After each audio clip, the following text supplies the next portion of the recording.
विस्फोट मामले में जो विशेष एनआईए अदालत ने सभी अभियुक्तों को बरी कर दिया है। जो ब्लास्ट किया गया था उसे लेकर ये चर्चा चल रही थी। अब इस पर राजनीतिक आरोप प्रत्यारोप का दौर भी चल रहा है। तो इस बीच हमारे साथ प्रदीप भंडारी हैं और तहसीन पूलावाला है। उनसे हम समझने की कोशिश करेंगे कि उनकी अपनी अपनी क्या राय है। सबसे पहले बात प्रदीप भंडारी से करेंगे। प्रदीप भंडारी साहब, जरा ये बता दीजिए कि मालेगांव बम विस्फोट मामले में जो विशेष एनआईए अदालत है, अदालत ने सभी 7 अभियुक्तों को बरी कर दिया गया है। आखिर ब्लास्ट किसने कराया, ये सवाल अभी भी रहस्य बना हुआ है। आप क्या मानते हैं?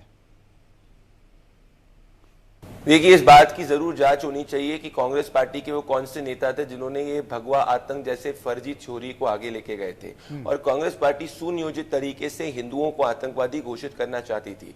समझौता ब्लास्ट केस 2007 के अंदर पाकिस्तानी आतंकवादी अमजद अली और अरिफ कस्मानी को इन्वेस्टिगेट करने के बजाय कांग्रेस पार्टी ने इनोसेंट हिंदुओं को साजिश के अंदर सामने रखा। कोर्ट के अंदर ये मामला गया और कोर्ट ने कहा कि पूरा का पूरा हिंदू आतंकवाद का शब्द गलत है। उसके बाद 2008 के अंदर भी कांग्रेस पार्टी मालेगांव के अंदर में एक हमारे आर्मी के कर्नल, सर्विंग कर्नल को एक फर्जी केस के अंदर आगे बढ़ाती है और हिंदू आतंक जैसे शब्द का प्रयोग करती है, जिसको कोर्ट ने अभी कह दिया है कि ये पूरा का पूरा केस फर्जी था। 26/11 आतंकवादी हमले के अंदर भी आरएसएस की साजिश कहा जाता है। और जो कलावा इस वक्त मैं पहन रहा हूं, यही कलावा जो है पहनकर उस वक्त पाकिस्तानी आतंकवादी आए थे हिंदू नेम के साथ में। और कांग्रेस पार्टी वो पाकिस्तानी आतंकवादियों को पकड़ने के बजाय आरएसएस की साजिश और हिंदू आतंक जैसे शब्दों का प्रयोग करती है। 2013 में प्रधानमंत्री नरेंद्र मोदी जब उस वक्त पीएम डेजिग्नेट थे, उनकी पटना के अंदर रैली होती है जिसके अंदर ब्लास्ट होता है, जिसके 4 लोगों को ऑलरेडी फांसी की सजा सुना दी गई है। पर उस वक्त भी कांग्रेस पार्टी जो है उसको सिर्फ और सिर्फ एक पॉलिटिकल स्टंट कहती है। तो कांग्रेस पार्टी का इतिहास रहा है हिंदुओं को आतंकवादी घोषित करने का। और अब जो सामने फैक्ट्स आ रहे हैं कि प्रधानमंत्री नरेंद्र मोदी जी का नाम लेने के लिए कांग्रेस पार्टी जो है वो कहना चाह रही थी, तो क्या सोनिया गांधी जो बटला हाउस के इंडियन मुजाहिदीन के आतंकवादियों के लिए आंसू बहा रही थी और शहीद मोहन चंद शर्मा के लिए आंसू नहीं बहा रही थी, जो मालेगांव ब्लास्ट केस के अंदर फर्जी तरीके से हिंदुओं को आतंकवादी साबित करना चाहती थी? क्या ये पूरे पैटर्न और के पीछे गांधी वाड्रा परिवार है? इसकी जांच जरूर होनी चाहिए। गांधी परिवार की जांच होनी चाहिए, हम समझ गए। तहसीन पूलावाला हमारे साथ मौजूद हैं। तहसीन, क्या मालेगांव विस्फोट मामले में हुई जांच राजनीति से प्रेरित थी?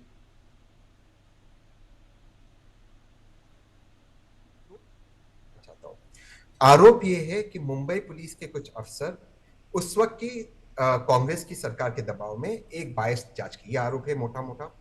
और ये आरोप मुख्य तौर से प्रज्ञा ठाकुर जी लगा रही है। प्रज्ञा ठाकुर जी को मेरे मित्र हेमंत करकरे जी, जो इस मुल्क के लिए शहीद हुए, मेरे बहुत अच्छे मित्र थे, आज भी मुझे दुख था, जो इस मुल्क के लिए शहीद हुए, उन्होंने अरेस्ट किया। पर हेमंत करकरे जी ने उनको कब अरेस्ट किया? मोटरसाइकिल के ऊपर। मोटरसाइकिल जो अभी कोर्ट ने खारिज की कि वो चेसी नंबर, वो मोटरसाइकिल का एविडेंस हेमंत करकरे जी को किसने दिया? प्रज्ञा ठाकुर जी ऑलरेडी अरेस्टेड थी मध्य प्रदेश पुलिस के तहत, और वो मोटरसाइकिल का इस्तेमाल हुआ था सुनील जोशी नाम के एक आरएसएस प्रचारक के मर्डर में।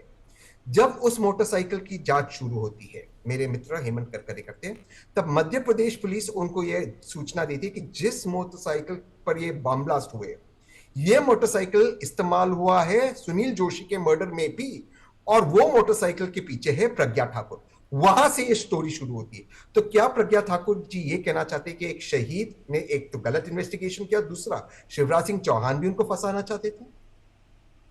ये बड़ा सवाल तहसीन पूलावाला ने उठाया। प्रदीप हमारे साथ मौजूद हैं। 29 सितंबर 2008 को मालेगांव विस्फोट की खबर हुई। 26 नवंबर 2008 को मुंबई आतंकी हमला, और इस बीच हिंदू आतंकवाद टर्म का आना, इसे आप कैसे देख रहे हैं? सोनिया गांधी, राहुल गांधी और गांधी वाड्रा परिवार ने जानबूझकर ये भगवा आतंक की थ्योरी को गढ़ा था, इसका हमें पूरा विश्वास ही नहीं, परंतु जितने भी पैटर्न है वो यही पॉइंट करते हैं। आप मुझे बताइए, अगर सोनिया गांधी इस और गांधी वाड्रा परिवार इसके पीछे नहीं होता, तो बाटला हाउस के अंदर वो इंडियन मुजाहिदीन के आतंकवादियों के लिए क्यों आंसू बहाती सोनिया गांधी जी? सलमान खुर्शीद ने तो पब्लिकली कहा है। क्यों P Chidambaram all India DGP conference में खुल के कहते सैफरन टेरर है?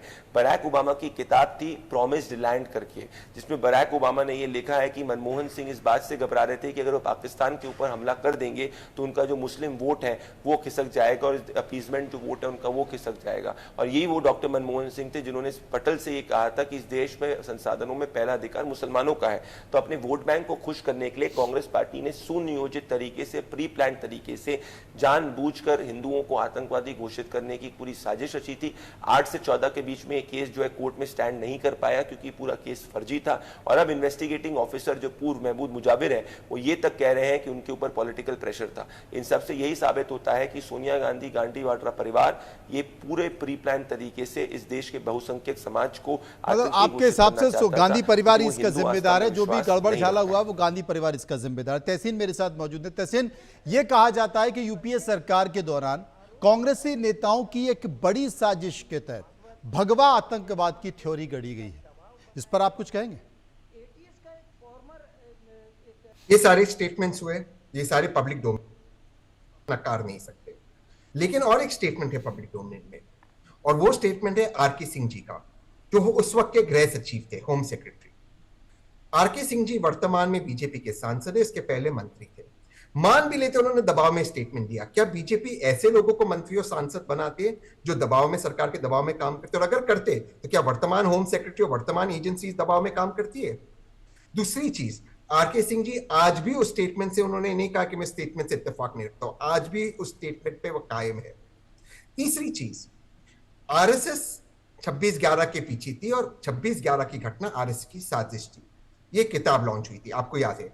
इसमें बहुत ज्यादा आलोचना हुई कांग्रेस के एक बड़े नेता की। उस किताब लॉन्च में और एक व्यक्ति थे जो उस किताब को लॉन्च कर रहे थे। उस व्यक्ति का नाम है कृपाशंकर सिंह जी। वर्तमान में वो बीजेपी के बहुत बड़े नेता है और उत्तर प्रदेश से उन्होंने लोकसभा का चुनाव लड़ा। ये अलग बात है, वे हार गए। बीजेपी ऐसे लोगों को 2024 में लेती है जो इस तरह की किताब लॉन्च कर रहे थे, जो कह रहे थे 26/11 पाकिस्तान का नहीं, आरएसएस की साजिश है।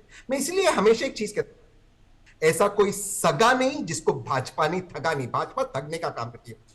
अगर आप मुझे इजाजत दें, मैं भाजपा की हिपोक्रेसी को एक्सपोज करूं। बोलिए। 2 केस के वर्डिक्ट आए, एक मुंबई ट्रेन ब्लास्ट केस का वर्डिक्ट आया और एक प्रज्ञा ठाकुर जी के मालेगांव केस का वर्डिक्ट आया।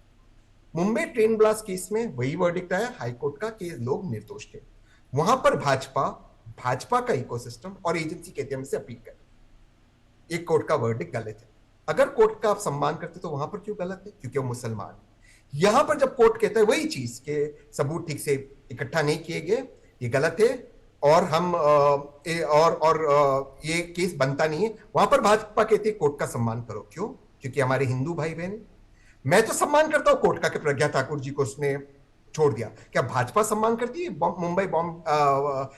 Mumbai train bomb blast case का? वहां पर क्यों कहती है क्या अपील करेंगे?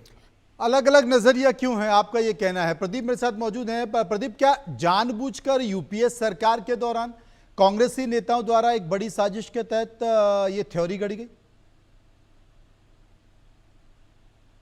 100% राजनीति से प्रेरित था और 100% ये गांधी वाड्रा परिवार और सोनिया गांधी और कांग्रेस पार्टी के टॉप लीडरशिप द्वारा ही हो रहा था।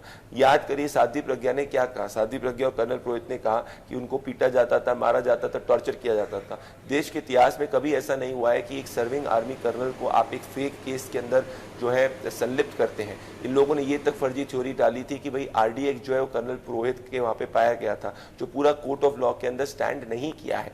और सुप्रीम कोर्ट ने 2017-18 के अंदर इस पूरे केस को खारिज कर दिया था। और अब मालेगांव का जो पूरा ब्लास्ट केस है उसको भी एनआईए के कोर्ट ने कह दिया है कि there are not enough evidences and the entire investigation initially was malafide. इन सब से यही पॉइंट होता है कि अपने वोट बैंक को खुश करने के लिए कांग्रेस पार्टी किसी भी हद तक जा सकती है, जहां एक सर्विंग आर्मी ऑफिसर को ये अपमानित करने के साथ में आतंकी घोषित कर सकते हैं और इस देश के 100 करोड़ से ज्यादा हिंदुओं को आतंकी साबित करते हैं। इसीलिए प्रभु श्री राम के मंदिर के केस के खिलाफ भी कांग्रेस पार्टी कोर्ट में जाती है और मुझे पूरी उम्मीद है कि कांग्रेस पार्टी इस पूरी वर्डिक्ट को चैलेंज करेगी। तभी ये वर्डिक्ट के आने के बाद में पृथ्वीराज चौहान से लेकर रेणुका चौधरी कह रहे हैं कि हिंदुओं को आतंकवादी बोलो, और इस वर्डिक्ट को किसी ने वेलकम नहीं किया है। इन सबसे यही स्पष्ट होता है कि ये सब मोहरे हैं असली शतरंज का हिंदू आतंकवाद के खिलाड़ी सोनिया गांधी जी का परिवार। फिर गांधी परिवार पे आपने ये कहा, बाकी सब शतरंज के मोहरे। तहसीन ने एक सवाल है, प्रज्ञा ठाकुर ने कहा है कि मेरे ऊपर यह दबाव था कि मोदी, योगी और भागवत का नाम लूं, अन्य लोगों का भी नाम लूं। इस दबाव में वाकई दम है क्या? महबूब को मैं व्यक्तिगत तौर से जानता हूं, वो क्या करता क्या नहीं करता, लेकिन मैं उसमें नहीं जाऊंगा, सबका अधिकार है। लेकिन मैं इस चीज से पूछ रहा हूं, महबूब सच कह रहा है? महबूब किसका नाम ले रहा है? प्रज्ञा ठाकुर जी किसका नाम ले रही, जिसने कहा कि उनको टॉर्चर किया? परमबीर सिंह जी का। परमबीर सिंह जी का एक प्रमोशन छोड़ के बाकी सारी प्रमोशन भाजपा की सरकार में हुई। परमबीर सिंह जी, मैं किसी के व्यक्तिगत उस पर नहीं जाता, किससे उनका रिश्ता है, कौन से नेता से, आप फाइंड आउट कीजिए, आप सक्षम है। मैं उसमें व्यक्तिगत नहीं जाता, सबका अधिकार है। परमबीर सिंह कब देश छोड़ के गए और कब वापस आ गए? जब किसकी सरकार थी? और आज बाकी जो बड़े नेता है वो आज भी महाराष्ट्र में रहते हैं, आज भी उनमें से कई नेता मुंबई पुलिस का हिस्सा है। मुंबई आज कितने वर्षों से बीजेपी की सरकार है मुंबई में, महाराष्ट्र में, क्यों एक्शन नहीं लेती? माननीय मोदी जी को, माननीय मोहन भागवत जी, ये छोटे नेता नहीं, भले मैं उनसे विपक्ष में हूं, मोदी जी मेरे भी प्रधानमंत्री, अगर उनको फंसाने का कोई साजिश कर रहा है, देश के खिलाफ एक साजिश है, ये आप भी मानते हो राजीव जी, मैं भी मानता हूं। ओ अफसरान आज भी मुंबई पुलिस में है, वर्तमान में सरकार इनकी है, और इनके सबसे बड़े नेता और हमारे प्रधानमंत्री को फंसाना चाहते थे। इस अफसर को क्यों, इन अफसरों को क्यों रखा है पुलिस के अंदर? ये सवाल भाजपा दे दे, इस सवाल का जवाब दे भाजपा। देखिए, मैं फिर से कह रहा हूं, भाजपा सिर्फ यहां पर पॉलिटिक्स कर रही है। मैं सम्मान करता हूं कोर्ट का वर्डिक्ट प्रज्ञा ठाकुर जी के केस में, हालांकि मेरे मित्र शहीद हुए इस देश के लिए, हेमंत करकरे, जिनको उन्होंने श्राप दिया।